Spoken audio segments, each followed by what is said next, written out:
Voilà, c'est un plaisir de vous savoir très, très nombreux devant vos postes, mesdames et messieurs. Bienvenue dans votre magazine Paradoxe. Nous sommes là défendre des valeurs au détriment d'antivaleurs. C'est ça l'objectif principal de cette magazine et nous ne sommes là que pour vous servir, défendre vos intérêts. C'est ça ce qui nous intéresse et nous sommes là que pour ça. Voilà.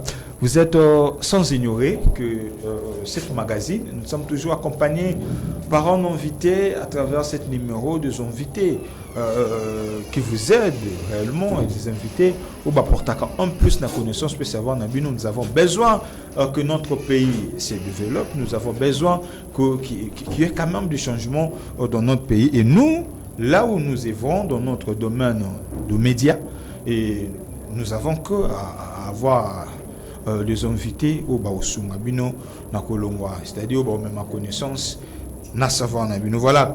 Et aujourd'hui, nous avons le plaisir de recevoir, comme vous le constatez, il s'appelle le monsieur Michel Tangongo, pas sous Chamba Tangongo. Voilà.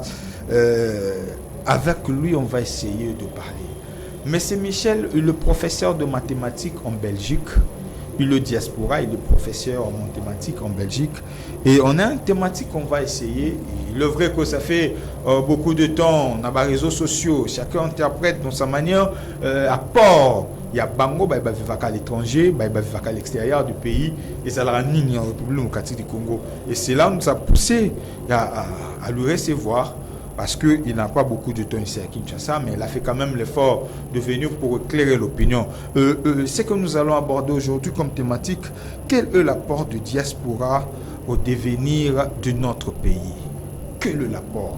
Parce que on voit ce qui se passe à l'étranger, on voit le diaspora ou de manière générale le Congolais qui vit à l'étranger, on voit comment est-ce que Menakavi na Bango et qu'on vient ici à Kinshasa, il y a certaines, on ne sait pas, mais là-bas, pourquoi ici en République démocratique du Congo, na Mboka na Bango, Bazaku Yokanate. On va essayer de parler avec mon invité, l'apport de diaspora au devenir de notre pays. Il va essayer de nous éclairer. Est-ce que réellement on peut espérer avec et que le diaspora va reporter coup de pouce au même développement dans Mboka ou au même quand même changement? Monsieur Michel, je vous dis bonjour. Bonjour. C'est un vrai plaisir pour nous de vous recevoir sur ce plateau parce qu'on avait promis à nos téléspectateurs d'ailleurs que nous suivons ces moments que nous allons vous recevoir. Vous êtes professeur de mathématiques en Belgique. D'ailleurs, vous êtes professeur en mathématiques au niveau de Belgique. Ça fait combien de temps que vous êtes à l'étranger? Oui, je suis en Belgique depuis 2009. Depuis 2009. Oui, donc ça fait presque 15 ans depuis que je suis en Belgique. Et donc j'ai quitté le Congo en 2009, c'était en décembre 2009.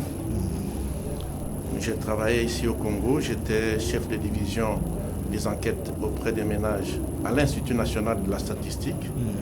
Et vous savez que cette institution-là, c'est une institution qui regorge des cadres techniques très importants. Et c'est là que j'ai émergé. Et j'ai en même temps, dans le cadre de mes consultations qui étaient faites au niveau des structures organisationnelles internationales, il y a la consultation auprès de la Banque mondiale pour l'étude sur les partenariats éducatifs au Congo. C'est moi qui étais le coordonnateur de cette étude ici. C'était en 2015, de 2005 en 2006.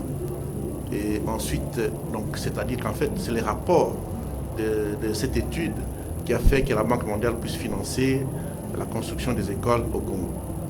Et donc, en dehors de ces partenariats-là que j'ai valablement réussi à pouvoir élaborer ces rapports que la Banque mondiale avait besoin pour pouvoir financer la construction des écoles au Congo. J'étais aussi consultant au niveau du Fonds des Nations Unies pour la population dans le cadre de l'étude sur l'ampleur des fistules urogénitales au Congo. Donc cette étude-là consistait à dénombrer les nombreuses femmes, en fait, l'effectif des femmes qui étaient violées et qui avaient subi des déformations au niveau de leur sexe. Et donc, c'est une étude qui a été financée par la Belgique. Et c'est moi qui étais le statisticien de cette étude-là. Il y a eu aussi un rapport dans ces cadres-là. Ensuite, j'ai été aussi consultant de l'UNICEF pendant mes exercices de fonctions au niveau de l'INS. Et donc, consultant de l'UNICEF dans quel cadre? C'était dans le cadre de la mise sur pied de la base de données au Congo. Donc, lorsqu'on a voulu mettre en œuvre la base de données au Congo, c'était un projet et on nous a demandé de pouvoir participer comme consultant pour élaborer les outils de collecte au niveau de la base qui pouvaient permettre à ce qu'on vienne centraliser toutes ces données au niveau de Kinshasa pour que nous puissions publier nos données vers les États-Unis. Donc j'ai joué ces rôles-là et en même temps j'ai donné cours aussi comme assistant à l'Institut supérieur de statistique. C'était les cours de programmation mathématique au niveau de licence. ISES. Oui, okay. Au niveau de licence. Et depuis, je suis parti en Europe. Donc là, je travaille. J'ai essayé de parfaire ma formation d'abord. J'ai fait un master complémentaire en gestion des risques financiers. Puis ensuite, j'ai fait aussi des études de formation de manager. Donc en fait, je suis, comme vous me voyez là, certifié en savoir entreprendre et les compétences du manager. Donc c'est un dirigeant d'entreprise. Donc c'est une formation de dirigeant d'entreprise. Donc en dehors de ça, je suis en fonction de ma formation de base, de master en statistique, je suis professeur de mathématiques au niveau de la Belgique. Très bien. Voilà. Bien, je vous avais dit qu'on a beaucoup de choses à discuter avec M. Michel Tangongo. Je vous rappelle, il a quand même donné, il a quand même explicité ce qu'il est. Je vous rappelle que le diaspora, lui-même l'a expliqué, on va essayer de parler sur les rapports, le diaspora. Ça fait beaucoup de temps, vous avez compris, il a parlé, il nous a expliqué que c'est depuis 2009 qu'il est à l'extérieur du pays, donc en Belgique.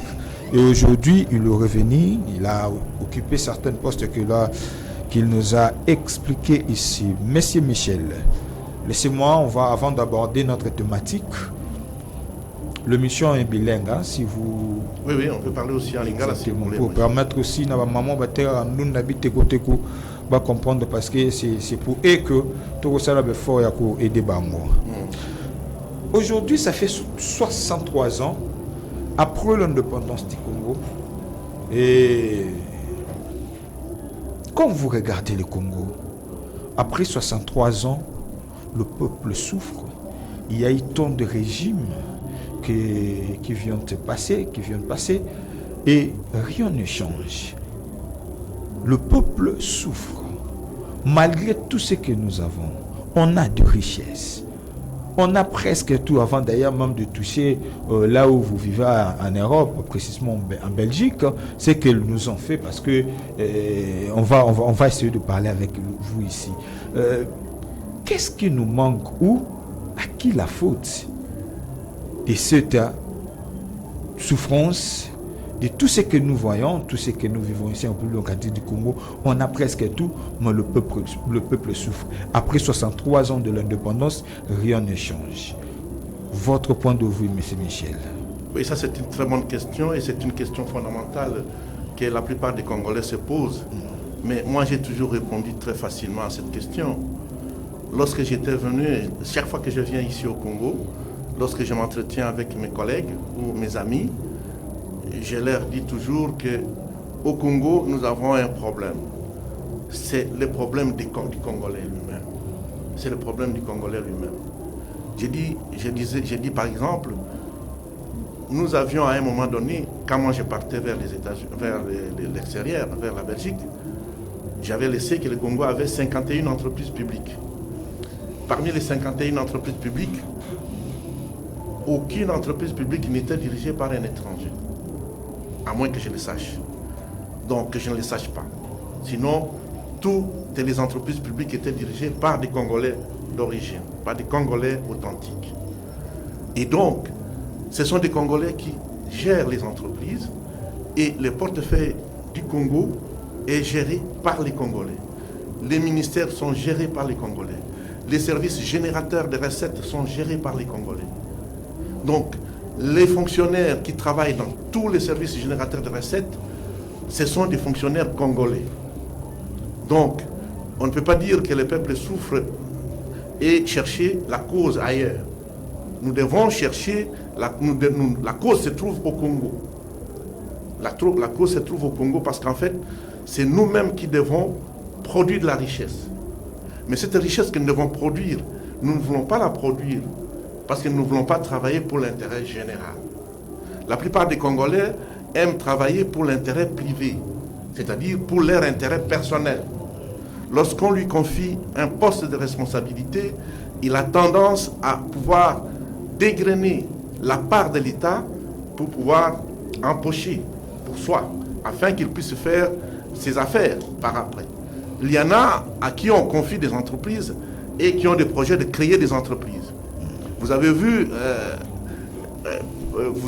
il n'y a pas quelques années, des gens qui étaient surpris avec des masses d'argent qui partaient à Brazzaville pour aller peut-être les mettre dans les paradis fiscaux. Les Congolais préfèrent aller épargner leur argent à l'étranger, dans des paradis fiscaux, parce que c'est de l'argent volé de l'État. Donc, ils ruinent l'État congolais, ils ruinent leur pays, leur propre pays, pour aller enrichir les autres États. Parce que cet argent, c'est de l'argent qu'on ne les rendra pas peut-être probablement en entièreté. Je vais vous donner un exemple simple. Le colonel Kadhafi, à un moment donné, avait gardé plus de 65 milliards à l'étranger, dans des paradis fiscaux. Mais lorsqu'il était décédé, donc on n'a pas rendu à la Libye tout ce que Kadhafi avait gardé à l'étranger. Donc nos dirigeants commettent des erreurs. Donc ce sont des erreurs monumentales. Et de surcroît, c'est de l'argent qu'on extrait du portefeuille de l'État, qu'on prend de l'État. Si c'était leur propre argent, je crois que nous ne devions pas nous en occuper. Parce que chacun des Congolais, quand il travaille, s'il est PDG, il a un salaire, il a une rémunération. Donc, avec sa rémunération, il peut aller garder son argent n'importe où. Mais la meilleure solution, c'est quoi? C'est de garder votre argent chez vous, dans votre pays, pour permettre à ce que les banques qui fonctionnent dans votre pays puissent fonctionner normalement et permettre à ce que l'État puisse utiliser cet argent à un moment donné pour payer les fonctionnaires pendant que vous ne l'avez pas encore besoin. Mais évidemment, si vous l'avez placé dans un compte bloqué, vous serez payé des intérêts. Il y aura des intérêts qui vous seront payés. Et donc, vous ne perdez rien quand vous bloquez votre argent dans une banque, dans votre pays. Donc, normalement, tout ce que nous devions faire, c'est d'exhorter nos frères qui travaillent dans l'administration, tout comme dans les entreprises, tout comme dans les gouvernements, à pouvoir garder leur argent au pays. Mais de surcroît, qu'ils ne prennent pas l'argent de l'État congolais, parce que cet argent n'est même pas suffisant jusqu'à aujourd'hui. Nous exhortons d'abord le peuple congolais à faire un effort pour faire en sorte que les Congos soient plus riches que tout le monde, que nous puissions créer des richesses pour que le Congo devienne plus riche que tout le monde, et ainsi le Congo sera en mesure de servir tout le monde. Très bien. Voilà, merci beaucoup, je vous donne le temps. Monsieur Michel, vous avez dit quelque chose ici très important. Vous avez dit, avant de partir, vous avez laissé au moins 50 quelques entreprises de l'État. Oui. Mais aujourd'hui, si on commence à citer ici, je ne sais pas si l'État, le gouvernement n'auront beaucoup d'entreprises. Mais aujourd'hui, il y a la plupart des gens qui ont des individus qui ont des entreprises, ce sont que des individus d'expatriés, c'est eux qui gèrent plus du côté économique du Congo.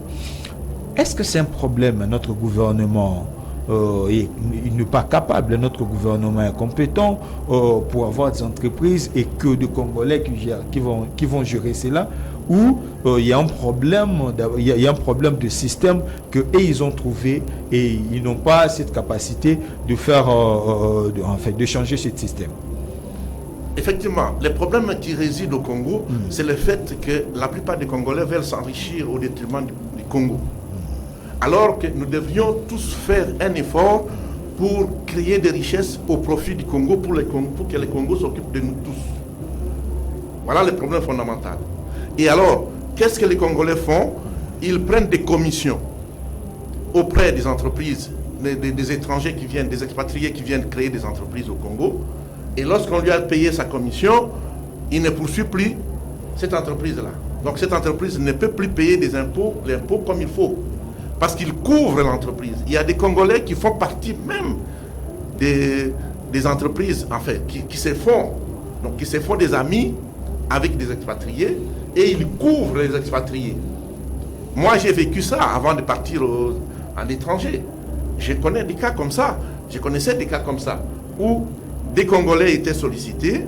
Quand un étranger arrive, il crée son entreprise, il s'associe avec lui. Mais ce n'est pas une association donc concrète, en fait.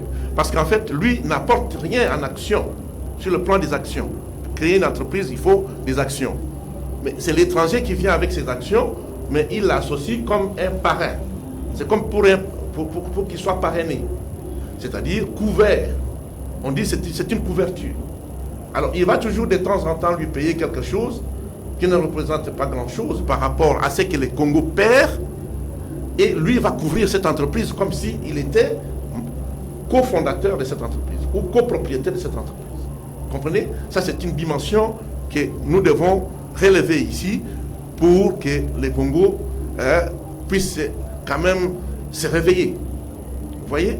Et puis ensuite, lorsque les expatriés ou les étrangers viennent créer des entreprises ici au Congo, si ce sont des entreprises d'exploitation minière, ce que nous devrions dire à ces gens, c'est de leur dire que rien que nos terres, notre sous-sol, représente la moitié du capital d'investissement, de création même de l'entreprise, la moitié des actions. Si on crée une entreprise, on a toujours vendu des actions. Ou alors on apporte des actions. On peut dire, on définit, par exemple, une action vaut $100 et on met en jeu 10 000 actions. Alors, les gens qui vont venir acheter ces actions sont des copropriétaires de l'entreprise. Et ils vont se partager les bénéfices à la fin de chaque exercice.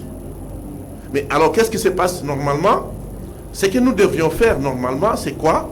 Parce qu'il s'agit des entreprises d'exploitation minière, il fallait dire à ces investisseurs qui viennent chez nous que le Congo a d'office 50% d'actions avec sa richesse. Sa richesse représente déjà 50% d'actions de votre entreprise que vous allez créer. Les exploitations que vous allez faire, tout vous vendez à la fin de l'exercice, le Congo partagera avec vous moitié-moitié. C'est ça d'ailleurs, c'est que le président de la République a déclaré. Et il a dit, nous devons partenariat donna-donna, partenariat où nous devons nous tous nous développer, partenariat où nous partageons les bénéfices d'égal à égal. 50-50. Et donc, nous n'avons, même si nous n'avons rien donné comme argent, mais le fait tout simplement que la personne vient exploiter nos minéraux, ces minéraux représentent 50% d'actions de l'entreprise créée. Lui, il vient avec ses richesses, c'est-à-dire ses moyens financiers et ses machines. Tout ça représente 50%. À la création de l'entreprise, on doit faire ça, on doit dire ça. Et alors, à la fin de chaque exercice, on se partage les bénéfices moitié-moitié. Donc, c'est comme ça que nous devions raisonner pour créer de la richesse dans notre pays. Aujourd'hui, Monsieur Michel, je vous ai bien suivi. Aujourd'hui, on a plus de 910 partis politiques. Mais quand nous revenons, quand vous regardez des fois notre pays, vous allez remarquer que l'économie, notre économie, c'est beaucoup expatriés. Nous dépendons que de l'extérieur. Mais Nous, le Congolais, nous sommes forts et on crée des partis politiques. On a plus de 910 partis politiques, mais il y a peu de Congolais où ils ont importé. Il y a peu de Congolais où ils ont des entreprises où ils ont engagé plus de 50 ou 60 Congolais. C'est un peu compliqué. Mais est-ce qu'on peut dire aujourd'hui, M. Michel, que c'est un danger où l'expatrié va porter un coup de pouce là où nous sommes faibles? Effectivement, c'est un danger parce que ces expatriés qui investissent dans notre pays, si ils apportent leurs capitaux et qu'ils ne sont pas associés avec les Congolais ou les Congos, vous voyez, dans ces entreprises-là, tous les résultats de cette entreprise, les bénéfices de l'entreprise est exporté, expatrié. C'est-à-dire, on renvoie, on transfère tous les bénéfices vers leur pays. Ils gardent leur argent dans leur pays. Donc, ils enrichissent leur pays. Mais ici, ils viennent pour investir parce qu'ils trouvent qu'il y a un marché important. Et donc, quand ils investissent, à la fin, quand ils produisent un bénéfice, les bénéfices, ils les transfèrent. Alors, au moment où ils les transfèrent, nous, au Congo, nous restons avec rien. C'est ça le problème. Donc, ce que nous devions faire, c'est d'abord contrôler cette entreprise-là. Et il y a la complaisance au niveau du paiement des impôts de ces entreprises, parce qu'il y a toujours la complicité des Congolais, c'est-à-dire la faiblesse des Congolais qui acceptent des commissions, ou la corruption. Parce que je peux vous donner un exemple d'une entreprise, par exemple, une entreprise d'un expatrié qui doit payer à l'État congolais 80 000 $ d'impôts, par exemple. C'est un exemple que je donne simple. Et donc, lorsqu'on envoie un agent congolais là-bas pour faire ses constats, une fois qu'il fait ses constats, et il signifie au propriétaire de l'entreprise que vous devez au Congo 80 000 $ d'impôts, les propriétaires de l'entreprise lui proposent un marché. Le marché en question, c'est un marché dupe, un marché de partage de ce qu'on doit au Congo. C'est-à-dire, on veut voler le Congo, mais avec la complicité du Congolais. Mais si les Congolais étaient quelqu'un qui travaillait pour l'intérêt général du Congo, si les Congolais comprenaient qu'en fait, le fait que le Congo devient plus riche, très bien, nous allons nous retrouver, nous tous, indistinctement, là, ça ne serait pas possible qu'il accepte des commissions. Et donc, au lieu de payer au Congo 80 000 $, on lui dit, bon, écoutez, vous prenez 10 000 $ et déclarez qu'on doit au Congo, par exemple, 15 000 $. Et faites les calculs, 25 000, 80 moins 25, ça fait combien qui reste? Donc ça fait 55 000 que le Congo perd. Donc ce sont des arrangements particuliers comme ça qu'il faut que le Congo se retrouve avec un budget maigrichon. Comment voulez-vous que les grands Congo n'aient pour budget, à peine il y a 4 ans, on parlait de 6 milliards. Et aujourd'hui, heureusement, avec les efforts de l'actuel président, on arrive à 16 milliards. Mais les 16 milliards, si c'est effectif, moi je conseillerais à ce qu'on dégage déjà la différence. Donc ces rebonds-là, c'est-à-dire ce qu'on a trouvé, ce qu'on a trouvé en plus, on a gagné la valeur ajoutée de ce budget-là et qu'on l'affecte à l'investissement. Et vous allez voir ce que ça va produire comme effet. Quel investissement? Créer des entreprises, créer des industries. Et ça va créer des emplois et en même temps, ça va créer encore une fois davantage de la richesse. Mais à quoi on affecte la valeur ajoutée de ce budget? Si on est passé de 6 milliards à 16 milliards, la valeur ajoutée, on peut la considérer comme 10 milliards. Les 10 milliards, on l'a affecté où? Évidemment, il y a beaucoup de choses à faire au Congo. Vous savez que le Congo est un vaste territoire. On l'appelle sous-continent parce qu'il est 88 fois la Belgique et 4 fois la France. Et donc, c'est un pays qui représente presque l'Europe occidentale. Et donc, il y a beaucoup de choses à faire. Nous ne pouvons pas juger le gouvernement dans ce sens qu'il y a eu une valeur ajoutée de 10 milliards. Qu'est-ce qu'on en a fait? Il y a des routes à construire, il y a ceci à faire, il y a cela à faire. Mais normalement, lorsqu'on a une valeur ajoutée budgétaire, on devrait l'affecter à la création d'industrie. Parce qu'il faut créer des unités de production avec la valeur ajoutée pour que l'argent continue à créer de l'argent.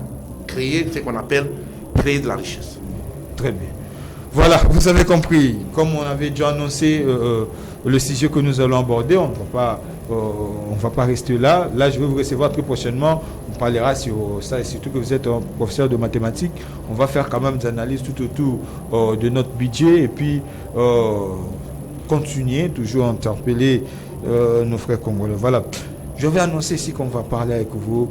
Vous êtes diaspora, M. Michel Tangongo. Vous vivez à l'étranger en Belgique. Vous êtes en plus professeur. Quel est votre rapport, vous le diaspora, au devenir de notre pays? Parce que vous vivez à l'étranger, mais quand vous venez de fois, on remarque surtout rien, et vous n'avez pas assez beaucoup d'entreprises. Quel est d'abord votre rapport, vous le diaspora, vis-à-vis de notre pays? Oui. L'avenir du Congo d'abord est radieux, comme l'avait déclaré Patrice Lumumba avant sa mort. C'est un avenir radieux parce que je vois comment le Congo, quand je circule à travers la ville de Kinshasa, je vois qu'il y a des immeubles qui poussent partout. Et c'est l'œuvre des jeunes ingénieurs congolais qui ont été formés au Congo. Donc, moi je crois que cet avenir est radieux, sauf qu'il faut que nous puissions produire de la richesse et faire en sorte que le Congo ait beaucoup de moyens pour permettre à ce que davantage nous puissions développer notre pays. En ce qui concerne l'apport de la diaspora vis-à-vis du devenir du Congo, je vais vous dire d'abord que chaque jour qui passe ici, chaque jour, du 1er au 30, les Congolais de la diaspora déversent des millions ici dans les marchés financiers congolais. Des millions de dollars. Parce que moi personnellement qui vous parle, j'envoie chaque mois 500 dollars à ma famille au Congo. Et donc nous sommes nombreux en Europe, tout comme à travers le monde, en Afrique du Sud et partout. Imaginez-vous que moi seul, j'envoie 500 dollars. Et si les marchés financiers du Congo, si vous avez encore la possibilité d'avoir beaucoup de devises, parce que le Congo est en guerre, nous ne vendons pas suffisamment de matières premières à l'étranger, suite à des guerres qu'on nous fait. Et heureusement que votre diaspora, la diaspora congolaise, contribue de cette manière chaque mois. Et c'est pourquoi vous voyez que partout il y a des bureaux de change. Il y a de l'argent. Parce que nos parents ou nos membres de famille qui retirent cet argent auprès de Western Union ou d'autres agences de transfert ont de la liquidité en devises.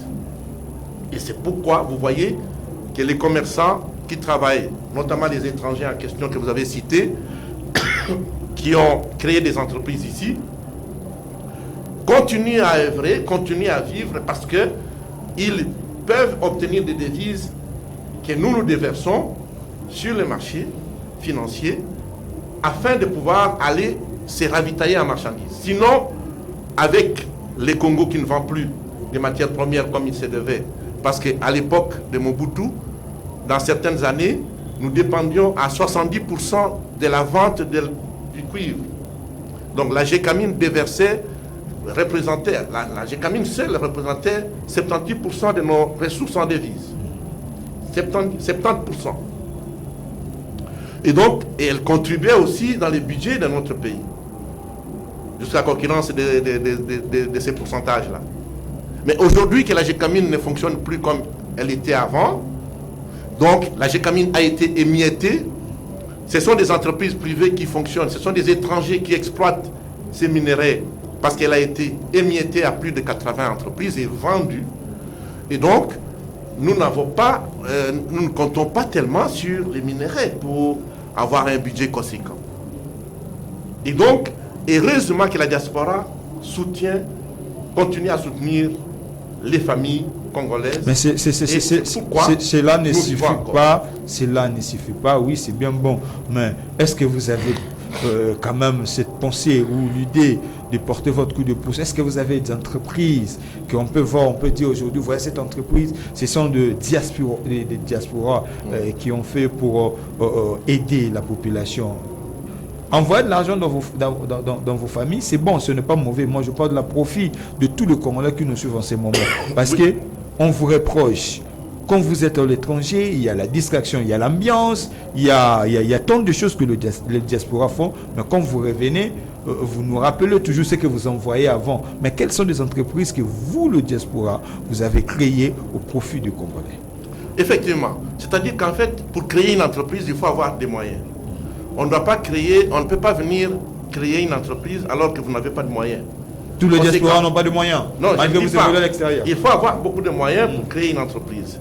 Mais il y a des gens qui s'organisent. Je sais qu'il y a beaucoup de membres de la diaspora congolaise qui s'organisent et qui créent certaines entreprises que moi je ne connais pas personnellement. Je ne peux pas vous citer. Il y a telle entreprise, par exemple, c'est la diaspora congolaise qui a créé. Il y a tout récemment mon collègue qui évolue à Genève. Il a pris l'initiative de venir créer une banque ici. Donc il y a des associations maintenant qui sont en train de s'organiser pour créer des entreprises. On va créer des entreprises. Ils sont en train de s'organiser. Il y en a même qui ont déjà créé. Mais moi je n'en connais pas parce qu'en fait, ce sont des... Si vous n'êtes pas de ces groupes-là, vous ne pouvez pas savoir ce qu'ils font. Mais il y a déjà des gens de la diaspora qui ont déjà créé beaucoup de choses ici. Et même si nous n'avons pas encore créé de grandes entreprises, mais je vais vous dire tout simplement que moi personnellement, j'ai 7 locaux commerciaux chez moi et ce sont des entreprises, c'est une entreprise. Parce que si je permets aux gens de venir louer chez moi pour qu'ils vendent leurs entreprises, leurs marchandises, c'est déjà une entreprise de location. Très bien. Vous comprenez? Et donc, ces gens-là, ils bénéficient de ces services-là que moi j'ai créés parce que je vis en Europe. Très bien. Merci beaucoup, M. Michel Tangongo. Nous citons petit à petit. M. Michel Tangongo, vous vivez à l'étranger, vous êtes diaspora. Ce que vous vivez, la manière dont ils sont organisés, le pays dont là vous vivez, vous êtes en Belgique. Oui. Et ils sont quand même organisés, vous voyez, tout en ordre. Donc, qu'est-ce qui nous manque pour que notre pays soit aussi organisé de la même manière que à l'extérieur, de la même manière que d'autres pays? Qu'est-ce qui nous manque? Vous vivez là-bas et on voit quelqu'un qui vient de l'étranger, il est discipliné, il n'est pas compliqué par rapport à nous, le Congolais, nous, le Quinois. Qu'est-ce qu'ils ont fait pour avoir cette organisation? Et nous, qu'est-ce qui nous manque pour s'organiser? Oui, c'est-à-dire que c'est une prise de conscience collective. Il faut que les Congolais prennent conscience de la nécessité de travailler pour l'intérêt commun, pour l'intérêt général. Travailler pour l'intérêt général, ça veut dire, lorsqu'on vous donne un poste, vous êtes commis à ce poste-là, vous devez tout faire pour créer de la richesse pour l'intérêt général. Créer des richesses pour l'intérêt général, ça ne veut pas dire que vous allez mettre en moule l'ONATRA. Vous avez l'entreprise l'ONATRA. Il y avait un train urbain qui circulait ici sur la ville pour faciliter le déplacement des Congolais. Aujourd'hui, cette entreprise, ce train ne fonctionne plus. Ça ne roule plus. Et même le train qui va au Bas-Congo, je crois que si vous regardez les voitures qui circulent, vous ne pouvez pas vous rendre compte que c'est un grand pays, le Congo. Donc, en fait, nous devons prendre conscience de la nécessité de travailler pour l'intérêt général. Lorsque moi je me rendais à Lubumbashi pour mes études universitaires, j'étais parti par train. À cette époque, il y avait des trains de deuxième classe. J'ai pris mon train à Kananga et je suis entré dans la deuxième classe et il y avait des couchettes et je suis allé, pendant 3 jours, je suis arrivé à Lubumbashi. Aujourd'hui, il n'y a plus rien. Donc les gens montent même au-dessus des trains pour voyager. Donc il n'y a plus rien. Tout le monde, même si on met une telle voiture en circulation aujourd'hui, il y aura des gens qui viendront pour piller ce qui est dedans. Qui vont prendre Donc, nous conscience? devons- Qui vont prendre conscience? Est-ce que c'est le dirigeant ou le dirigé? Il n'y a pas que les dirigeants qui doivent prendre conscience, il y a aussi le peuple qui doit prendre conscience de la nécessité de protéger les biens communs et de respecter les biens communs. Nous devons respecter les biens communs, nous devons protéger notre environnement. Vous voyez par exemple, quand vous roulez, vous circulez sur les rues de la capitale ici, vous trouverez qu'il y a des caniveaux. Sur ces caniveaux-là, vous trouvez plein de sachets. Donc, nous-mêmes, nous obstruons nos caniveaux. Nous ne permettons pas que l'eau puisse couler normalement. Mais dans d'autres cieux, vous trouvez que c'est organisé où personne ne peut jeter même un papier mouchoir sur la rue. Si vous le faites. Non, mais on ne le fait pas. Je dis par hasard, si vous le faites, mais si vous non, là, vous serez arrêté. Non, vous ne pouvez pas le faire parce que tout le monde va vous regarder. Le fait que tout le monde vous regarde, alors vous aurez honte, normalement. Mais il y a des gens qui sont commis à ramasser tout ce qui a été posé par hasard par des gens, notamment les bouts de cigarettes.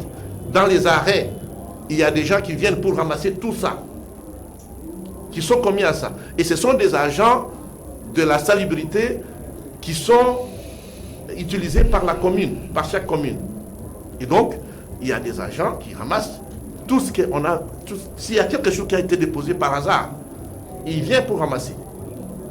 Et c'est propre partout.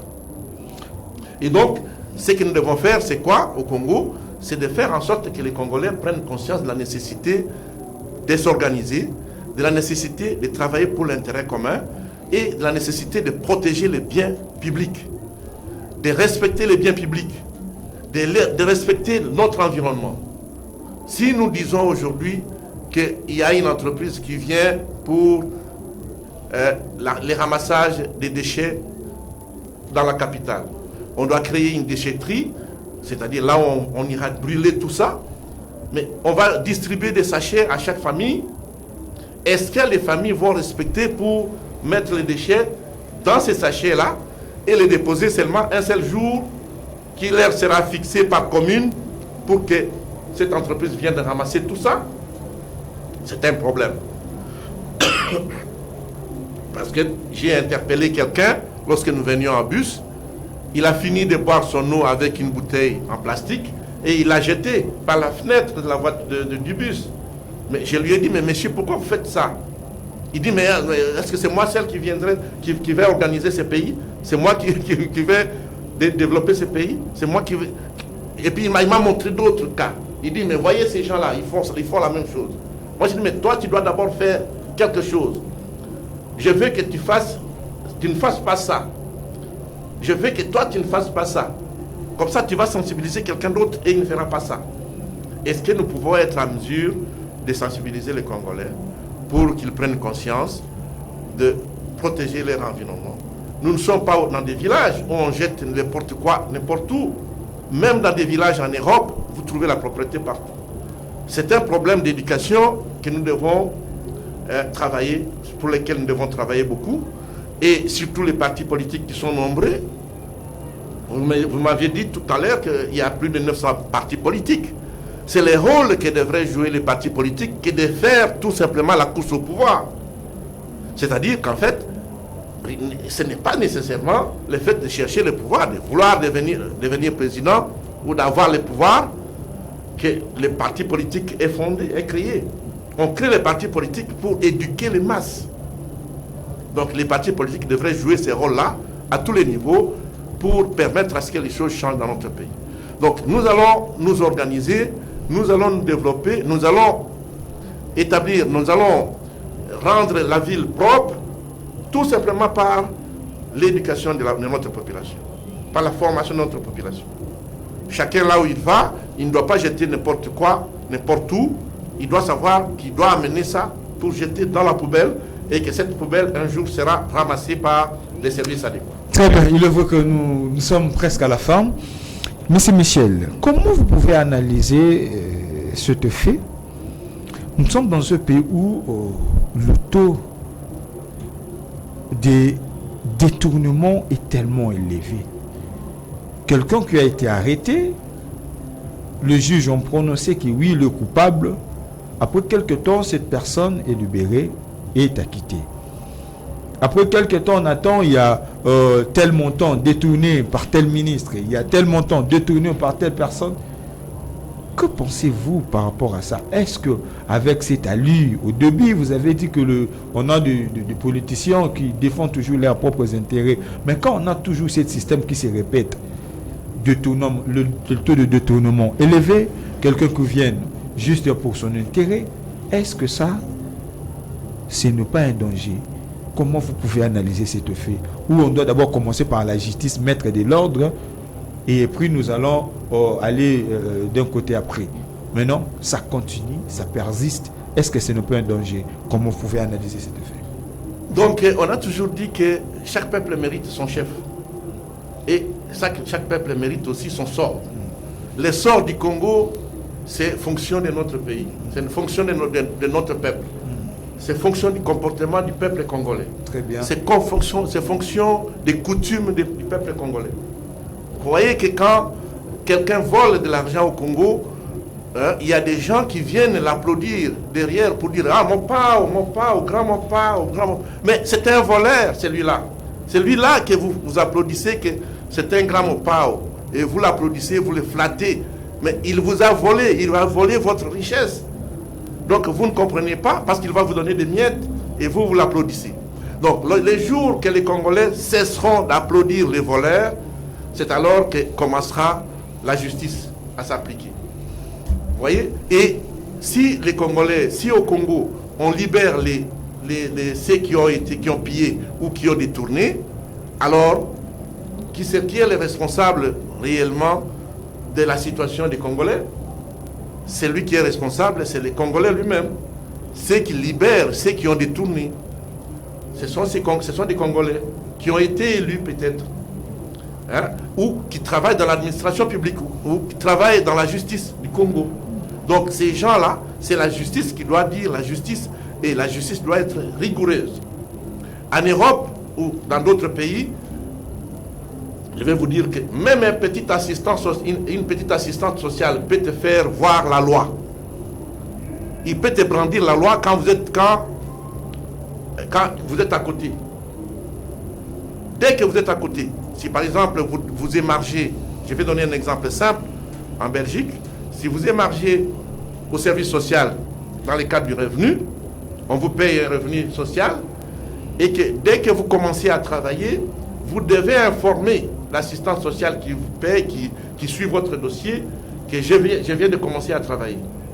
Si vous n'informez pas, on va vous couper les revenus sociaux. On va vous couper les revenus sociaux. Et ça sera sans commune mesure, donc sans pitié. Parce que vous avez commencé à travailler et vous n'avez pas annoncé. Mais si le travail que vous avez commencé, ce n'est pas un travail à temps plein, alors vous serez pénalisé parce que vous serez payé moins que ce qu'on vous paye au social.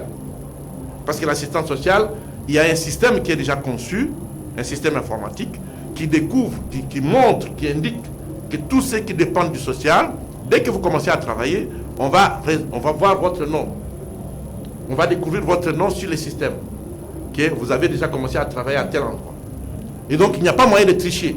Vous ne pouvez pas cacher que vous avez commencé à travailler et que quand vous avez commencé à travailler, pour que vous puissiez bénéficier des deux revenus. Donc, vous ne pouvez pas cacher. Est-ce que dans notre pays, la loi est respectée? Oui, la loi n'est pas respectée parce que les Congolais ne veulent pas que la loi soit respectée.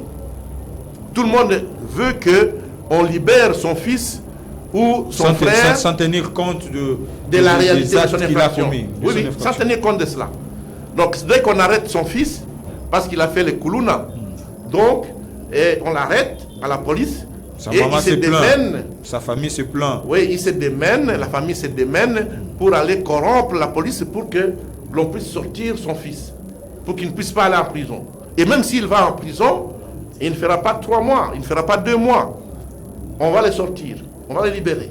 Alors, à partir du moment où, tant que l'impunité continue à exister au Congo, nous ne sortirons pas de cette bourbe. Très bien. Voilà, nous sommes arrivés à la fin. Je suis sûr et certain que M. Michel Tangongo, on va vous recevoir très prochainement. Vu que vous êtes professeur, on va parler plus sur la corruption et puis ce que nous avons laissé. Et puis, comment est-ce que vous, le diaspora, vous vivez là-bas? Est-ce que vous êtes unis? Donc là, on va parler très prochainement. Merci de nous avoir honorés, d'être là, de répondre à notre invitation. Je vous dis un grand merci. Est-ce que vous avez un mot de la fin? Oui, le mot de la fin, c'est que les Congolais doivent prendre conscience, de la nécessité de travailler pour l'intérêt général, pour créer de la richesse au Congo, pour que le Congo ait un budget conséquent, de manière à permettre qu'un jour, tous les Congolais soient payés, même les chômeurs. Très bien. Voilà. Si vous avez aimé, dites merci à mon major Marlon Moutiele. Merci à vous, bon boulot mon frère, bon boulot. Merci à toutes mes amis. Dieu merci Moukouma, Tenka Vidéo, Tonton Kalanga. Et surtout merci à mon PDG, prophète Jean-Willy Banzasu. Merci pour la confiance, merci pour la considération. Nous sommes là que pour ça. Voilà. Kimia, Mabotabino, que Dieu bénisse les RDC, que Dieu bénisse la République démocratique du Congo. Que la paix quitte nos esprits. D'ici là, portez-vous bien. Au revoir.